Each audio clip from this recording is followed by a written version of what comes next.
I don't even know where to begin with this one because this was a game that was there for the taking. We should be here sitting and talking about what a phenomenal job the defense did against Fresno State.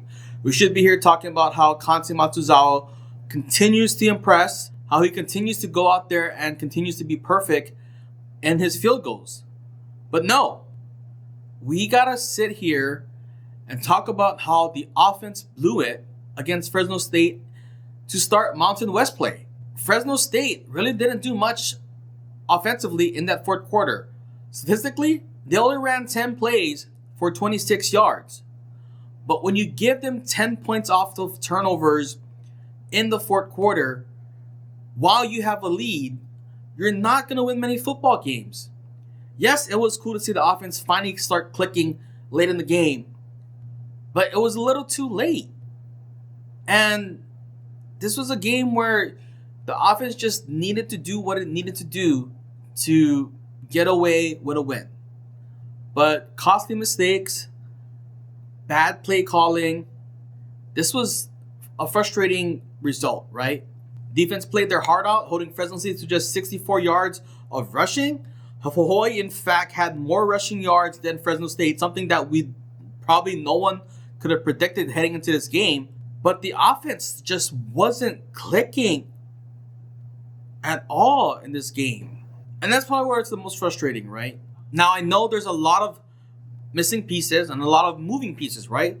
Last week, you didn't have Ethan Spencer. You get Ethan Spencer back at center. You're also without left tackle Dean Brisky, who was away for a family matter. So you had Boogie Henderson starting at left tackle. You're finally getting receivers Jackson Harris back into the fold. And Micah Alejado definitely is playing in his first action since that Arizona game in the month of August. But I don't know what's going on with this offense. And what kind of sucks to say is that, like, some of the things that the team was doing well offensively in previous games, we're not seeing it again, right? I know we saw Brandon White potentially score 2 touchdowns last week against Portland State that got wiped away by a penalty. We didn't really see those plays at all. You know, Sam Houston State game, Luke Weaver and the offense puts up 37 points, but we don't see any of the play calls that we put up points with, right? When UH scored their first touchdown against Sam Houston State, that was off of a pistol formation with a play action with the running backs in the flat. We didn't have any of that kind of play call against Fresno State. We were also missing some of the concepts that we used to get Pofele Ashlock open. So there's just a lot of things that was just frustrating to watch with this offense. You also got to point to those fourth quarter interceptions by Micah Alejado. In the moment, those were interceptions that I had. It's kind of like, what are you even doing? Like, the first interception in the fourth quarter came after the Fresno State kicker missed his third field goal of the game, right? So that's 9 points off of the board that Fresno State was gifting to Hawai'i. 9 points that they left off the board. But what does Hawai'i do? What does the offense do? We throw a pick, turns into a field goal. The first field goal made by Fresno State. And then the next possession, we throw a pick 6, which leads to 7 more points. So, yes, Hawai'i benefited from 9 points being off the board from Fresno, from the missed kicks. But Hawai'i came right back and gave Fresno 10 points easily. Because Fresno only had 26 yards of offense in that fourth quarter. They didn't really do anything in that fourth quarter to win the game. Hawai'i gift wrapped the win for Fresno in that fourth quarter. Right now, the offense just doesn't have any form of identity, or it doesn't really have their bread and I don't really know what they're doing offensively. That's kind of sad, kind of hard to see. Like, you want to think that, hey, with Micah Alejado back, that you can run more tempo. But this particular game against Fresno State, there was a lot of pre-snap movements and pre-snap shifts, not necessarily motions, that I think the coaching staff was trying to get into a perfect play or get into a play that will counteract the defense.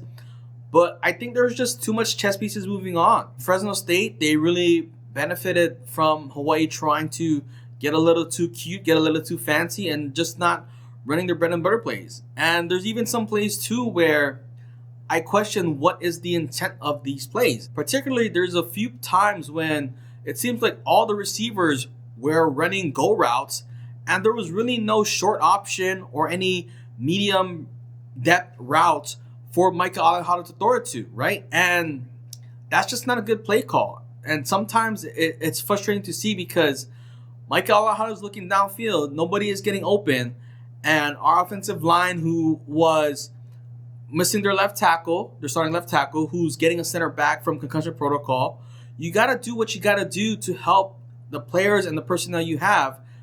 And yes, you can't control injuries, but you can control the plays, you can control the route combinations that you run against these teams. And that's something that the coaching staff needs to address, right?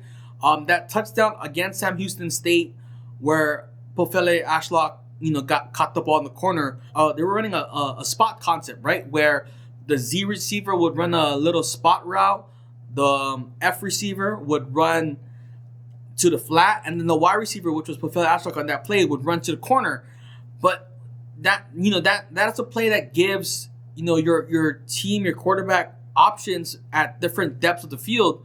But there are many plays against Fresno State where you have 4 receivers downfield and nobody's open, and Micah Alejado really isn't doing anything because there's nobody that's open. I understand wanting to get explosive plays, but if all receivers are running deep routes, you're just drawing defenders towards where the receivers are. You need to have some form of route combinations to give your quarterback options to throw the ball to.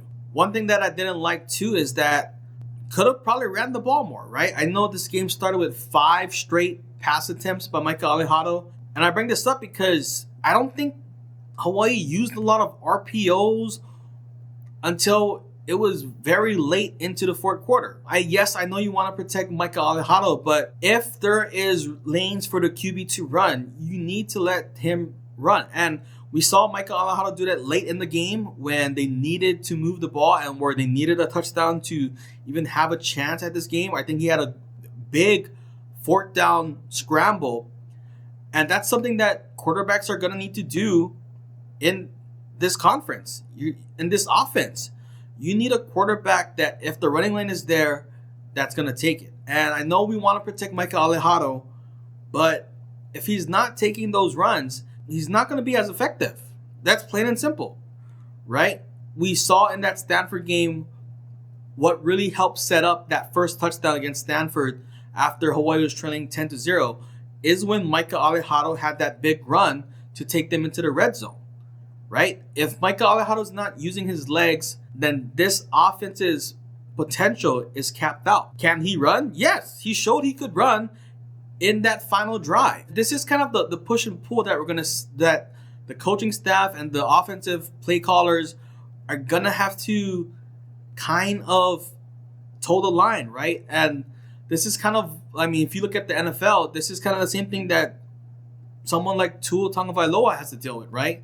Where there are plays where he's probably going to need to take off, but because of his concussion issues and his injuries, sometimes you're a little hesitant to want to have your quarterback go off a run, or you might have a quarterback that might be hesitant to take the ball and run, even though that might be the best play for the offense. We saw on Monday Night Football in week 2 where Baker Mayfield for the Buccaneers, he used his legs. And he's not a particular athletic guy, but he used his legs when he saw man coverage and that there's nobody spying the quarterback. And that's one thing that we also saw E.J. Warner for Fresno State do, right? He's not a particular physical, imposing guy, but he did his thing, right? He did have a run of 28 yards. And when he saw man coverage, that's what all good quarterbacks do. You take what the defense gives you. And if the defense is giving you man coverage and there is a running lane for your quarterback because all the defenders' backs are turned away from you, you take those free yards, right? All great quarterbacks do that. You take what the defense is giving you, right? After that Stanford game, I was very positive speaking about Micah Alejado, even kind of said that there's some shades or some glimpses or some shimmers of Tom Brady because he took what the defense gave him, where it was a check down or if he took the running lane. But in this game against Fresno State, we didn't really have that. Well, for one, he didn't really start running till that final drive. And for two, there really wasn't much check down opportunities because there was no check down option.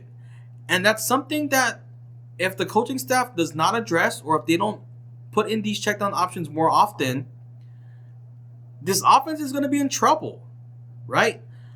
This offense still kind of struggles against when the defenses crowd the line, when they have two backers in that A gap, and it's called a double mug, and that one of those plays kind of baited Micah into the interception because, the offense was in an empty set. There was 6 defenders on the line of scrimmage. So you're looking at this, if you're a quarterback, you're looking at 6 guys on the line. You only have 5 offensive linemen. No matter what, one guy's going to be hot because 5 offensive linemen cannot block 6 pass rushers. But the thing is, you're expecting 6 pass rushers and you're expecting the ball to come off quick. But when you have 2 linebackers fake like they're going to rush the quarterback and they back up into coverage, one of those linebackers is going to sniff that underneath route, and then you have that pick 6 to the house to pretty much put Fresno State in a position to win this game. And that's something, again, that kind of front, that kind of scheme, opposing defenses know what the kryptonite for this Hawaii offense is with this coaching staff. And this coaching staff, they're going to need to figure it out soon. I guess some positive takeaways from this game is the defense, right? Defense came to play. Jemai Otis made one of the most incredible defensive plays that I've ever seen in person and that I've ever caught up with my camera. So that was good to see. Now, was it a forward pass? Was it a backwards pass? I don't know. Either way, that helped this offense out, right? Or that helped the team out. But yeah, that play was one of the best plays I've ever witnessed in my life. You also can't forget about defensive lineman Dejon Benton. He had a phenomenal game. He was the guy that put pressure on E.J. Warner in the end zone to force that fumble and get that safety. Dejon Benton was a positive, phenomenal player right off the line of scrimmage. I don't think anyone was blocking him. He was phenomenal. Pofele Ashlock was a positive. I think the biggest play was when he pretty much caught a ball that I don't think was intended for him. I think it was intended for Jackson Harris, but Pofele Ashlock comes out of nowhere and snags it out of the air for a 38-yard gain. Also, shout out to slot back Blaise Kamoku, who caught 2 passes on that final drive. He also caught his first ever touchdown as a Rainbow Warrior to give Hawaii a chance. I think even on that 2-point conversion, Alejado was looking his way before he came back and tried to fire to Brandon White, who did not make that 2-point conversion catch. So Kamoku's definitely showing up big, and that's kind of what we need. We just need players that are hungry. We need players that can go out there and want to take other people's lunches, because we need dogs on this squad. And we saw the dogs come to play on the defensive side of the ball. We saw dogs come to play on special teams, right? We got Kansei again, a 52-yard field goal, right? Career high. Like almost every week, he's setting a new career high. He's definitely boosting his NFL stock. So wouldn't be surprised if he's kicking on Sundays in a few years. But yeah, we have dogs on this team. We just need more dogs on offense. And we need to see that competitive fire. But this was just a game of missed opportunities. Hawaii had a prime opportunity to be 4-1 after 5 games, which would have been a really great place to be for a team that's wanting to have their first winning record in a long time, for a team that's wanting to be in a bowl game for the first time under this coaching staff. But a win also at Fresno State puts Hawaii in a category or a territory where they could potentially compete for a Mountain West championship. But this loss puts them at 3-2, and now you have to go on the road at Air Force, who's pretty much going to run the ball. So I guess in a way, Hawaii kind of got a good test of how to stop the run. I mean, yes, Air Force's offense is a little bit different, running the triple option game out of the flex bone or whatever formation that they're going to be in.